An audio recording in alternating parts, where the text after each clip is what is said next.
Southern Gothic is a podcast that explores the history behind the American South's darkest days, greatest mysteries, and most chilling ghost stories. But today, we aren't hitting the history books. We're going to go down to the Campfire for our annual Halloween tradition of 13 spooky tales over the course of 13 nights.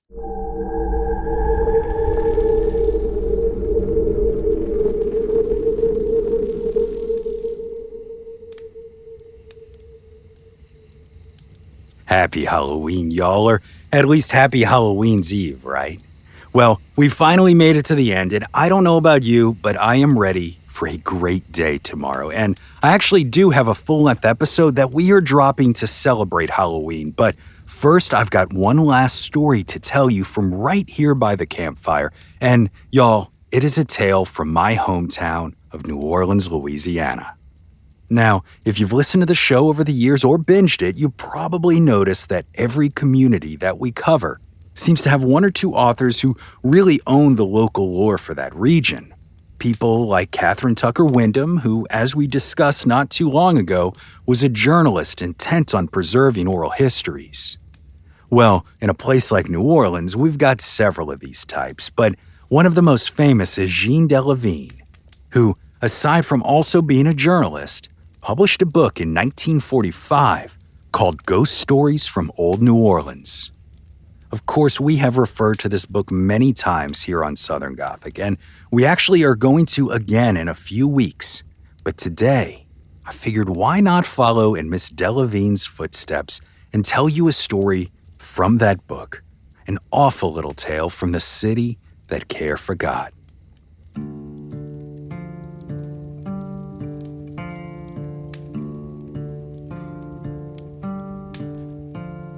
In 1927, a fire broke out at the house on the corner of Josephine and Rousseau Streets.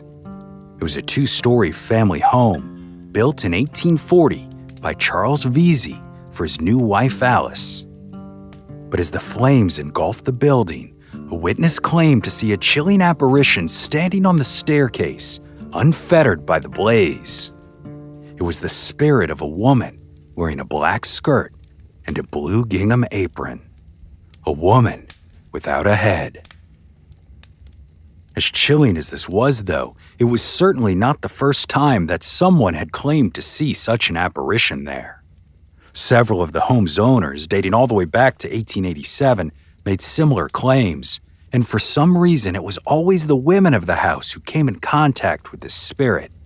Young brides like Katie Lanigan, who one day, while going up the stairs with a pitcher of water, came face to face with this headless apparition. Katie described her exactly as that later witness would in 1927, as having a dark skirt and a blue gingham apron. But Katie said that the spirit also had a pad of paper and a quill pen with her, and seemed as if she were writing something. Well, the young woman did not deal well with this encounter, and it said that she dropped the pitcher of water and got the hell out as fast as she could. But this type of sighting happened over and over and over again to each succeeding woman of the house, who at the time likely had no idea why they were coming face to face with such a chilling sight. But in retrospect, we know the reason. This spirit was the victim of a gruesome murder that happened right here in that very house. A woman named Alice Vesey, the bride for whom that house was built. You see, when Alice first moved here, she was awful excited, and as such, she decorated the home with all sorts of beautiful features. She planted morning glories and hung lace curtains and did all of those things, but eventually the couple had children, and Alice started to struggle to keep up with all of the niceties. Well, Charles noticed, and he watched as Alice started aging right before his eyes, and regularly he offered to hire help for her. But Alice refused over and over again, because what Charles did not realize was that his wife was trying to keep some memories at bay. There were things from her past that Alice did not want to remember, and this work kept her busy enough to avoid facing them. That is, until one day, they caught up to her. When Alice was a young woman, she fell in love with a boy named Gemini Cruz.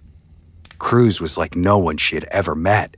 Aside from just being attractive, he had a creative air about him that made him truly unique. But the young man refused to conform to society and expectations.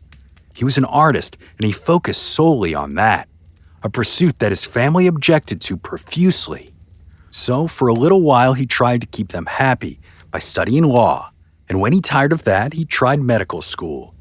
But that didn't work either, so he moved on to the next thing and the next thing, but each and every time he just ended up back in a small room at his father's house, painting and composing beautiful poetry. For this, Alice thought the world of him, but her parents did not. They truly believed that he was no good for their daughter. After all, how could he possibly take care of her when he refused to work? Well, eventually this constant criticism started to weigh on the young girl.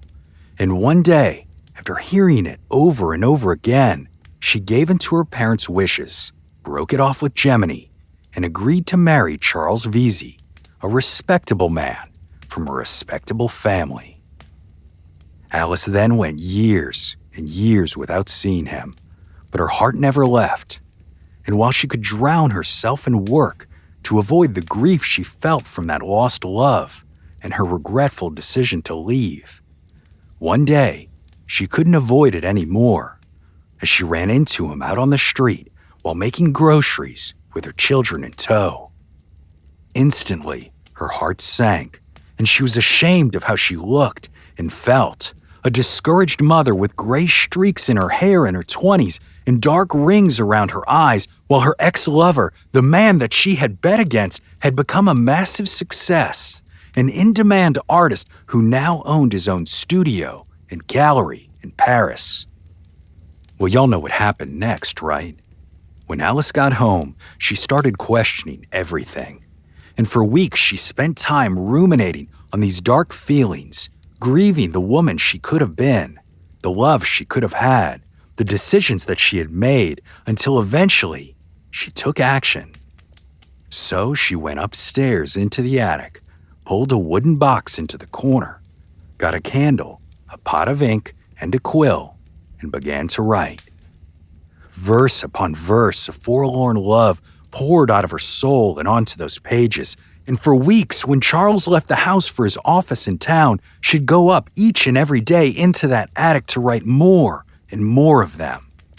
That is, until one day, Charles came home early and found her there, surrounded by those verses of love. Alice was frozen in fear as he picked up some of these pages and began to read, and she watched as his rage began to grow with each and every second until finally his jealousy took hold in a monstrous way. Without thinking, Charles reached over and grabbed a blunt old axe in the corner of that attic, and before Alice had a chance to flee, he swung it at her, striking his wife down with multiple blows to her head, each time with a rage greater than the last. Then, when his fury finally subsided, he threw her body down the stairs, called the police, and tearfully told them how he had found his wife that way. Fortunately, they didn't believe him, and for her murder, Charles was hanged. But while Alice may not have survived the brutality of that day or the choices that came back to haunt her, her spirit stayed in that home all of those years, warning the women of the house of the dangers that might be there in front of them. That is, until the house burnt down in 1927.